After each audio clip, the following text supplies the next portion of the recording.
This is the Roots and All podcast, and I'm your host, Sarah Wilson. Join me as I talk about all aspects of gardening with some of the top horticulturists from around the world. Hello and welcome to Roots and All, where this week I'm speaking with Karen Hall, Programme Director of Ecological Education at the Institute for Applied Ecology, about an inspiring initiative that connects conservation with social rehabilitation. We explore what ecological education involves, the features of the landscape and ecology of the region where Karen works, and how changes to funding have affected these conservation efforts. I'm an Air Force brat that was raised in the mountains of North Carolina after my dad was in the war. And I continued to live there up and through college. And when I finally finished my degrees up late in life, I actually had studied ethnobotany, which was really close to my beginnings because I grew up in a place where cultures and knowledge kind of collided. And so being able to study ethnobotany was a really wonderful way to see one place where I lived, but the many different sets of knowledge that go into how you make a living in a particular area. So it was a really wonderful place for me to grow up in North Carolina. Yeah, so who was having an input into that knowledge? Were there different groups of people? Yeah, so obviously the settlers, the Scotch-Irish settlers who came into the area and then continued to live there, and their knowledge bases. And then, of course, the original people, the Cherokee people, and that's the tribe that I did my dissertation work with. Really amazing knowledge base of the materials there, the plants there. They wouldn't consider them materials; they'd consider them just a part of the life. And really other people too. So there was a strong component of what I would call outsiders coming in, influencing the area. And I don't mean that in a bad way, because as you know, people from outside an area can have a very positive influence actually on the people that they're outside to. So that area has experienced a lot of that. And as a result of that, you get a really rich and interesting mix of people in the area, although most often Appalachia is colored as one. I don't really believe that's true. And how did you take that forward in your work? What did you end up doing? I studied with the Eastern Band of Cherokee Indians. They are in their original homeland. Their land is roughly 10 miles where I grew up, but honestly, the land I grew up on was theirs originally. And I studied particularly with elders and looking at the way in which elders used plants as medicine, that knowledge base, and also how to continue that knowledge into the next generation was a point of big interest to me. It's fortunate that that knowledge is continuing and has continued over the years, so it's still intact. I gather you now work for the Institute for Applied Ecology, and it looks like you have now developed your learning into an educational role. Can you tell me more about that? Yeah, I think really at my core, I've always been an educator, and maybe it took me some years to recognize that. And also coming from the area where I grew up, there was a lot of poverty.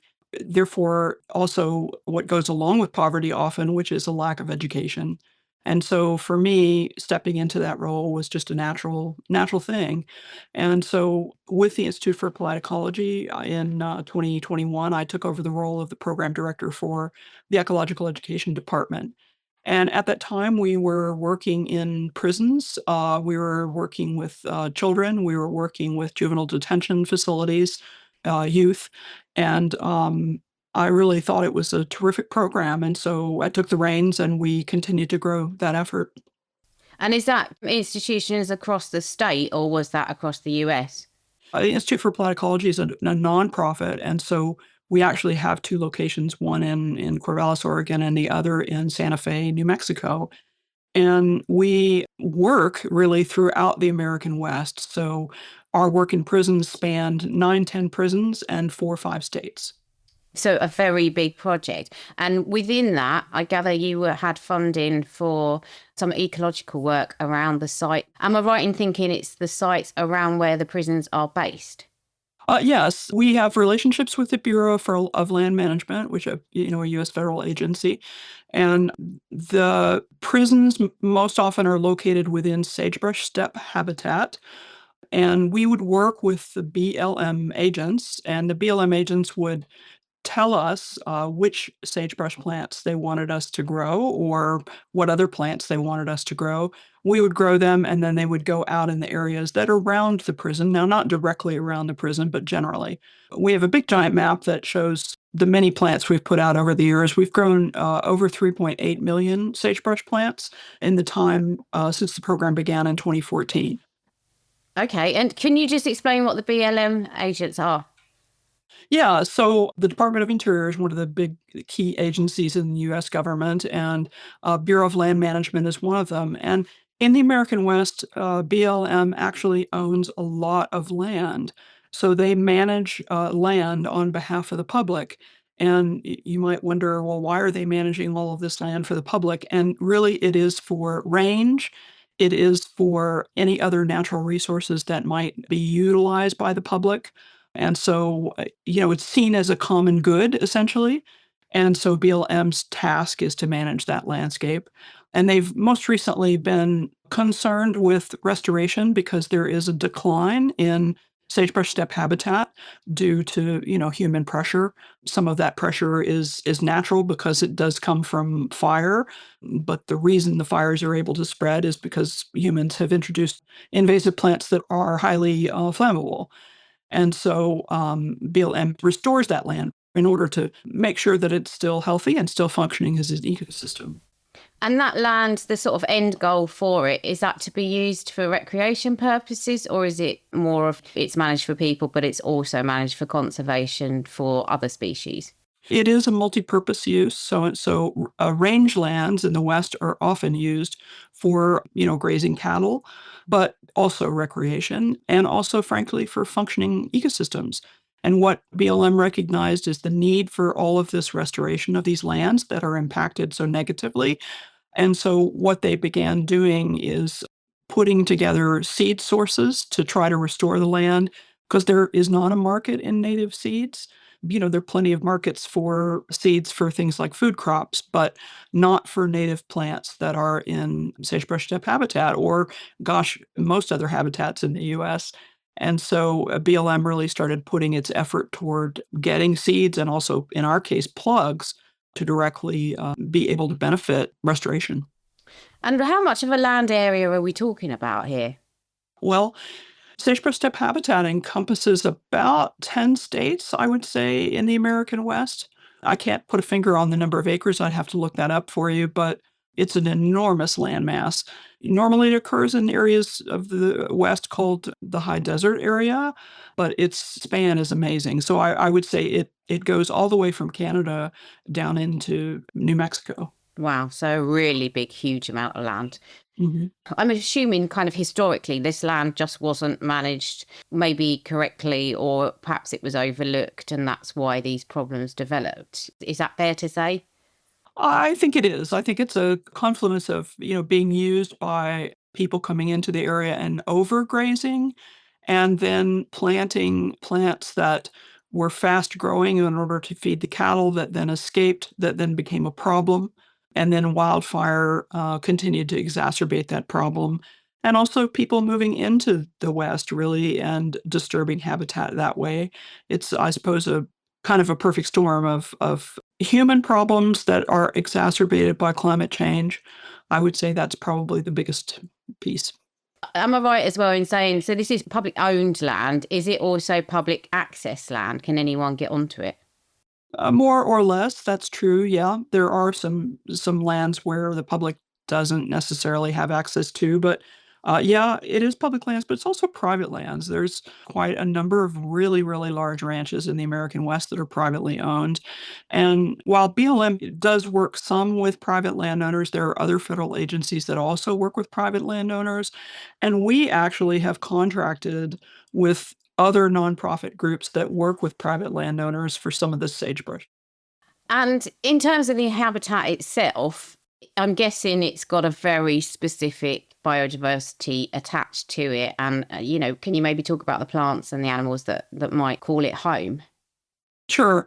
Probably the most iconic really is the greater sage grouse. And there are a few species of sage grouse. A greater sage grouse has probably the widest distribution. And it's a bird that's a little chicken-shaped. I can tell you that.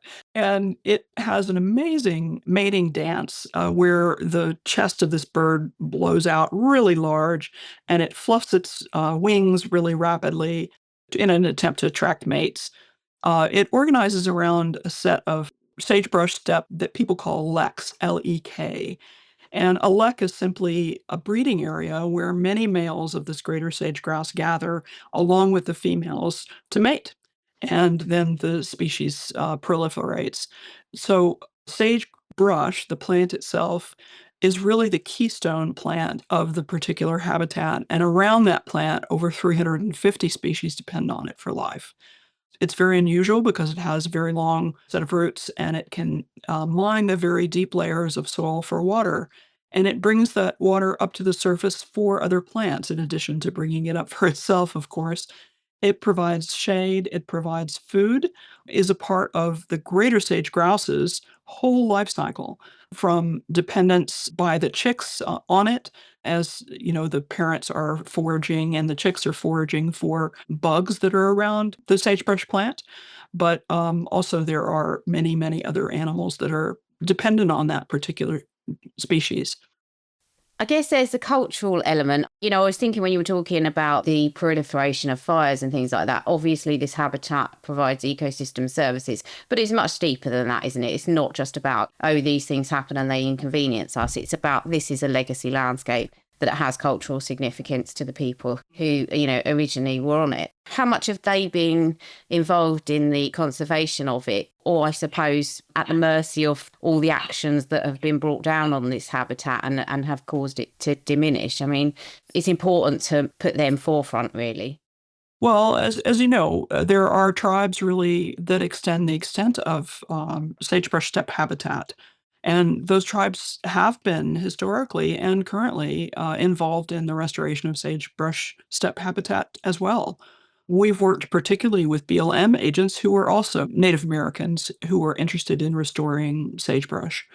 So I think it's very important to their tribes because they recognize also that without sagebrush, you don't have the habitat functioning. And so that's kind of step one as to get the habitat functioning and moving for people. Obviously, they are dependent on that habitat for food originally. Of course, not so much contemporarily, but historically they were. And so making that sagebrush steppe continue to function is first and foremost, I think, in their minds still.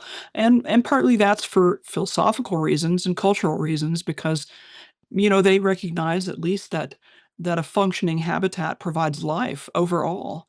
And so that is not necessarily an ethic that white settler Americans like myself have. And so it's nice to see the tribes really embed that philosophy in the work that they do with ecosystems. And I'm hoping that the US will move toward a wider land ethic and a better land ethic similar to that as well. Yeah, absolutely. I think that sometimes we bump up against the fact that perhaps, like you say, those land ethics, they don't become apparent until things have got to quite a dire situation. And they also bump up against the fact that we're always trying to go head to head with anything that's economically beneficial. So, if it means investing in conservation to mitigate long-term effects versus not investing in conservation and making money out of the land in the short term, I think that's always an issue that we face. And I'm guessing that with these kinds of programs, there is quite a bit of funding involved. Where does the funding for this normally come from? Yeah, so it does come from federal agencies largely. Some private foundations jump in the game as well, but mostly it is federally and state-backed. State governments and their particular arms also are involved in it. Our funding has primarily come from the Bureau of Land Management for many years, but as I mentioned before, we have worked with some other nonprofits to fund smaller portions of the project. So I just wanted to mention, because I realized I completely glossed over the one cultural aspect of sagebrush that your viewers can perhaps see, and that's through American Westerns. Westerns do a good job, Hollywood Westerns do a good job of depicting sagebrush steppe habitat and cowboys throughout the American West. And your viewers might have a perspective of cowboys riding through the range, and that range being sagebrush steppe habitat. Yes, I'm sure a lot of people will immediately get that visual image conjured up. Yeah. So I first came across your work because you posted on LinkedIn about funding, particularly for the Conservation in Prisons programme. What have been the kind of recent effects on you of funding cuts? Have there been funding cuts, I suppose, is the first part of that? Yeah, we have recently lost 30 of our grants and agreements, and that's across the board of the work we do. And we do conservation research, habitat restoration, we raise plant materials, and then ecological education. So those 30, unfortunately, have really carved a hole in our nonprofit, and we've just ended up laying a few people off, and we will likely end up laying more people off in the near future. So we're sort of in survival mode, and what it's done to the Conservation in Prisons project in particular, basically it means that the 9 prisons in which we worked prior to this will no longer have sagebrush in prisons, and butterfly labs that, we were raising endangered butterflies to release out into the wild to prevent extinction. So none of that stuff will be able to go on into the future. And the sad part is that we had signed agreements with these agencies, but that's the U.S. Fish and Wildlife Service, which is under the Department of Interior, and also the Bureau of Land Management. We had signed agreements with these, and in most cases, they were multi-year signed agreements, so 5-year signed agreements. And unfortunately, we were targeted by the current administration for our diversity, equity, and inclusion language, and those grants were pulled. And so we're continuing to assess the damage and trying to figure out where we're going to find funding to get these programs going. But in the meantime, I have, I would say, 12 crews now, not just 9, because in some prisons we work with multiple crews. We have about 9 crews of incarcerated individuals who will not have jobs. And that just really kills me. And part of the reason it kills me is because I am fortunate enough to get to see their writing on this work. And often they write to us and let us know how much this program means to them. It gives them a little bit of an autonomy in a life where they are incarcerated. It gives them peace of mind by being out in nature and working with something that is natural, as opposed to being surrounded by, stark concrete and barbed wire. So it just really breaks my heart knowing that they won't have access to that in at least this coming year. The whole thing is just diabolical. I know people are going to be listening to this just open-mouthed, and it, as you say, heartbreaking is exactly the term. It's just, horrendous. I mean, can people carry on in I was going to say in a voluntary capacity, but that's always problematic in my opinion. So, that's not a solution. And to pull the rug on multi-year funding is just, it's gobsmacking. I'm shocked. Yeah. Can you look to alternative funders, or can you appeal any of this? That is what we're doing. The word right now is that the decision is not appealable, although there is some discussion as to whether that's actually true or not. And so we're working with other nonprofits who have also been canceled because we were one of a few. We anticipate there are going to be more nonprofits get canceled in this way. And so I don't think we'll be alone in this boat, I'm sad to say. But yeah, we are working on finding additional funding. Foundations, I think, is where we are turning to currently, trying to find money, because it appears that we are not going to be successful in attracting funding from the federal government going forward. Hopefully, as this administration gets out of office and one that is more balanced comes in, we'll have an opportunity to competitively compete for more money, because these monies are competitive. They're not just given to us. We have to compete for it. And I guess the other part of me as a U.S. taxpayer is heartbroken, is because, this effort represents a many $million investment by the U.S. government toward the health and well-being of not only sagebrush steppe habitat, but also helping people who don't have access to nature have an easy access to understanding nature. And the thing that we know of programs like this is that they prevent people from committing crimes in the future. So they're super beneficial to people who've been incarcerated, not just in the standpoint of giving them a job while they're in prison, but also from the standpoint of creating a whole and more balanced and crime-free life. And I think that's an investment worthy of itself. Well, again, that's an example of the short-sightedness of this, because people will cost more money if they go back into the criminal system further down the line. Because I work with people and I know the difference that being out in nature can make to people. And yes, of course, it's about the conservation, but it's also about the people. And that's immeasurable and so important and, devastating cuts, really. Yeah. So is these funding cuts being made countrywide, or is it just in your area? Oh, no, they definitely are being made countrywide. And I think right now Congress is in shutdown mode they're trying to pass a budget and they're arguing with each other. And so the government is not functioning right now. And in the meantime, we have one of the government agents that's on this administration side is cutting positions. So that's the other thing that we have had to contend with, is that many of the people that we have worked with in the past, their jobs have been cut. And so us trying to even get information on some of our funding resources has been absolute nightmare.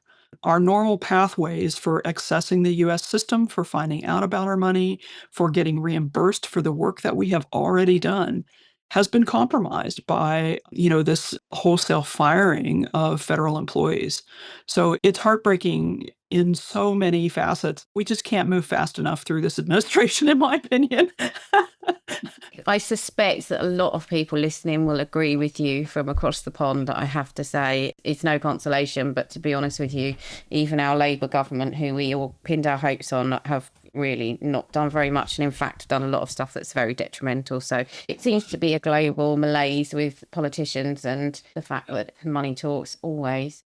Kind of bringing it back to the people that are affected, it's really, really sad, and I'm so heartbroken for you and for everybody involved. Is there anything that we can do as listeners, or any words of encouragement you can offer to people, or ways forward? Is there anything we can salvage from this? Well, I think in a shameless bid, if you're so interested and you have the spare money to do so, of course, we would love donations. And you can find that at our website easy enough. But in a bigger and a wider world, I would say maybe the biggest thing that you can do is learn about nature and know the nature where you live, because that is the first step toward preventing harm to it. You have to know what's there so that your actions don't negatively disturb the habitat that you live in and that you depend on. That is not recognized, I think, very widely. And yet it turns out to be the core reason why we are having to do all of this restoration work, right? Is people acting on the landscape in ways that are harmful to it. Thank you very much to Karen for sharing the story of her work, and thanks to you for listening. I know this episode was a bit off-piste, but I'm keen to highlight the negative effects our governments are having on both domestic and large-scale habitats and green spaces across the globe, if for no other reason than to bring awareness to the injustices happening. If you like this episode, you might also like episode 333, Designing for Habitat and Biodiversity, and episode 247, Botanical Education. rootsandall.co.uk. Please also check out my Patreon, where you can make a one-off donation or take out a monthly subscription to help support the podcast. Because if you enjoy the show, please help it continue. I also have a GoFundMe where you can make a one-off donation. Even a one-off donation of £1 helps, and I'll be really grateful for your support. So please go to Patreon or GoFundMe and search for Roots and All Podcast.